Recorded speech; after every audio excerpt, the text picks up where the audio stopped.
Buenos días, feliz día y que siempre sea Navidad en vuestro corazón. Bueno, vamos al tema. La Biblia. La Biblia es un nombre griego, en neutro plural, que ha llegado a las lenguas modernas a través del latín y que se ha convertido en singular. Primitivamente era un diminutivo que luego perdió su valor de tal. Significa propiamente los libros, y ya en singular, el libro por excelencia, la Sagrada Escritura. Así tanto en la Iglesia griega como en la latina, casi desde los tiempos de Jesucristo. Designa, pues, el conjunto de libros que contienen la revelación divina y la actuación directa de Dios a través de la historia de la humanidad y del pueblo judío en particular, hasta culminar en la persona real e histórica de Cristo, Redentor de los hombres y revelador definitivo del Padre para todos los siglos. La colección completa la forman 73 libros de diversa extensión. Pertenecen al Antiguo Testamento 46 libros y al Nuevo Testamento 27, según que sean anteriores o posteriores a Jesucristo, está claro. Pero testamento, propiamente dicho, no quiere decir aquí lo que solemos entender por esta palabra en nuestras lenguas modernas. Significa más bien, entre comillas, pacto o, entre comillas, alianza. Y se refiere tanto a la primera alianza establecida por Dios con el pueblo de Israel como estadio preparatorio, cuanto a la segunda y definitiva alianza, sellada con la muerte y resurrección de Cristo, establecida por Dios con toda la humanidad, pasada, presente y futura, y para todos los tiempos. Los libros de la Biblia son humanos y divinos a un tiempo. Son humanos puesto que hombres fueron quienes los escribieron a lo largo de muchos siglos, es decir, desde más de 1000 años antes de Cristo hasta finales del siglo I después de Cristo. Pero son también divinos, porque en sentido propio son obra de Dios, o de otro modo, Dios es también propiamente autor de ellos, porque, aun respetando todas las modalidades y maneras de ser de los autores humanos de la Biblia, estos cuando escribían estaban movidos por el Espíritu Santo, y nada había en ellos como autores ajeno a la acción de Dios. Como dice el Concilio Vaticano II, por otro lado, Constitución dogmática Dei Verbum sobre la divina revelación, número 11.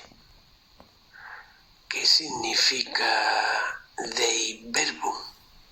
Pues expresa que es una automanifestación de Dios.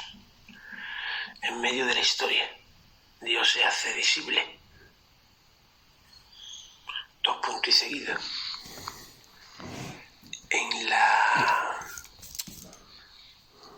redacción de los libros sagrados, Dios eligió a hombres a los que utilizó, usando de sus propias facultades y medios, de forma que, obrando Él en ellos y por ellos, escribieron como verdaderos autores todo y solo lo que Él quería.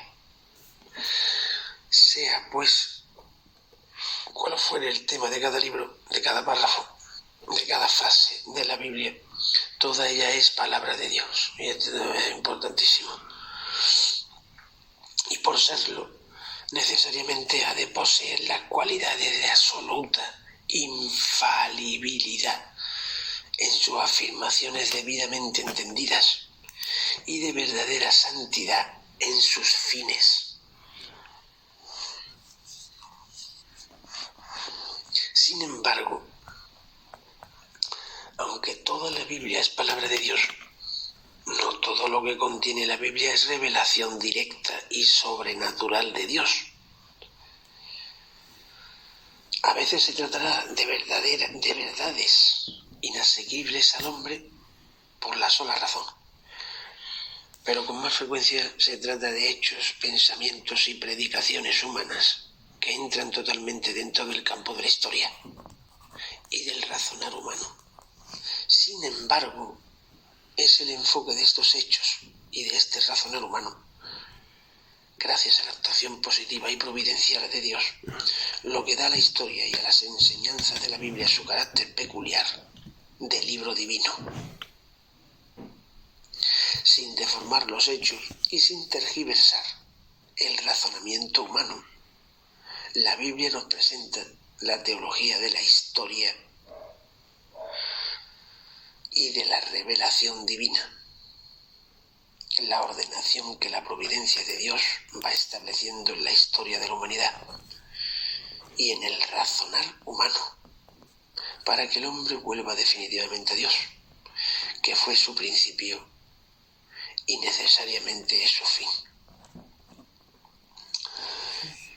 Más que un conjunto de verdades abstractas, la Biblia nos presenta la historia de la salvación, o sea, la actuación progresiva de Dios en el mundo, la pragmática divina de la historia y del pensamiento humano en su progresivo desarrollo a través de los hombres. Por eso, tanto la historia como el razonar humano no se consideran en sí mismos y como tales,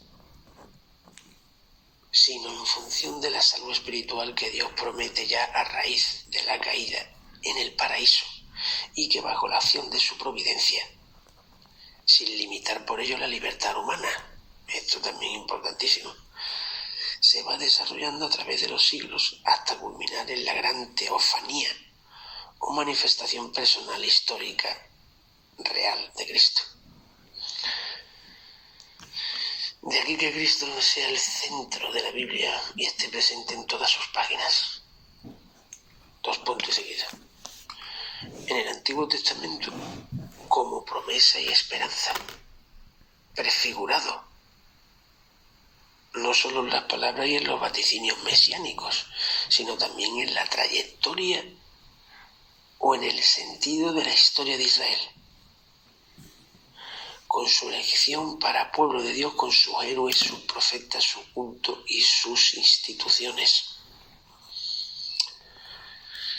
En el Nuevo Testamento, con la presencia histórica de su persona como enviado y revelador definitivo del Padre, que predica y obra milagros, que muere y resucita y asciende glorioso a los cielos, y que funda su iglesia para que ésta continúe visiblemente su obra.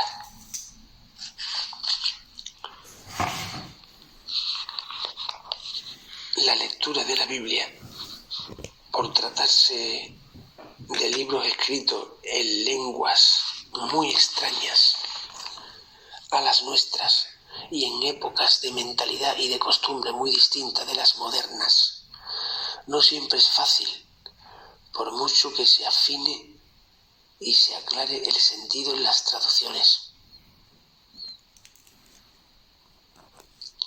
El texto original del Antiguo Testamento está redactado respectivamente en 3 lenguas: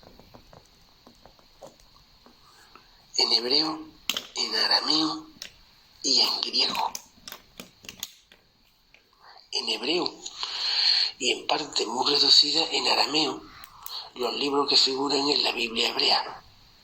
En griego, los que no figuran en la Biblia hebrea, pero sí en la Biblia griega de los 70, traducida del hebreo en los últimos siglos del antiguo en los últimos siglos de antes de Cristo, y completada con algunos libros escritos directamente